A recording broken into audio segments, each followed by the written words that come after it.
I love conversation. There's no such thing as a silly question tonight. The world is made up of two types of people, those who've lost data and those who are going to. But those photos of your children and the weddings and the happy times and stuff, you only took those once. You shouldn't have to make that kind of decision when the house is burning down. You should be able to relax and let it burn to the ground and know that it's in the cloud. I've got the SanDisks. I've had a couple of the Western Digital My books. I'm not the all-knowing guru here. I'm just sharing the bit of knowledge that I've got. How many of us have got box of prints now? Print. Don't get your photos off, because you will lose data at some point. Your machine will go wrong. Your disk will go wrong. The dog will eat it. The cat will wee on it. Whatever happens, it goes wrong.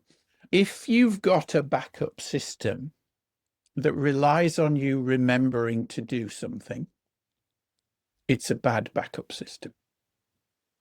Now, we can set automated routines up. We can set up backup regimes, backup systems that will automatically just back up in the background. This is probably one of the most important things I'll tell you tonight. If you don't know about this rule, this is the backup rule, okay? You 3 copies of data on 2 different types of media. One of the copies should be offsite. And offsite means not in the same place as your main computer. Having most of your data on a fast external drive is increasingly becoming the way to go. But what if you're halfway up the stairs and you drop it? Yeah. Or you put it on the tray with the teapot and you pour tea all over it. So one thing that you probably do want to think about doing is having a copy of your really important data, and I would class the photos as part of that, in what we call the cloud. I like Dropbox because it's plug and forget. You just, once it's installed, it's working, it just works. It's just there in the background.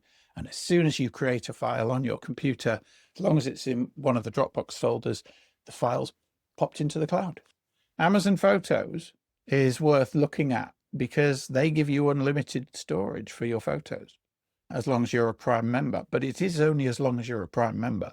Automatic versus manual backups, there's no question. Okay, they've got to be automatic. Do not set up any kind of backup system that requires you to do it manually. They will go into like a sleep state, but actually turning them off at night and turning them on in the morning every day is actually worse for them than just leaving them on all the time. 2 copies isn't enough. It's better than not having a copy, miles better. Yeah, but you still want the 3 and one of them to be in the cloud. It's always a good time to do a bit of Marie Kondo and have a look and see, do I really need all those folders and all those files? If you have to think about your backups, you're doing them wrong. There's nothing worse than having a backup system, and then when the main system does crash, you go to the backup disk and you find that it's corrupted.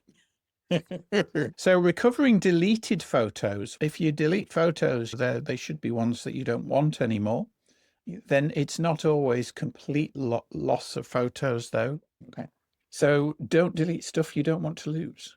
Choosing your cloud provider is one of these things like choosing your camera system. It's something you don't want to change once you've done it. You've got to have multiple copies of your data. Yeah, what a wonderful night. We've had such an interaction. The chat's been buzzing. It's been good. So thank you, everybody.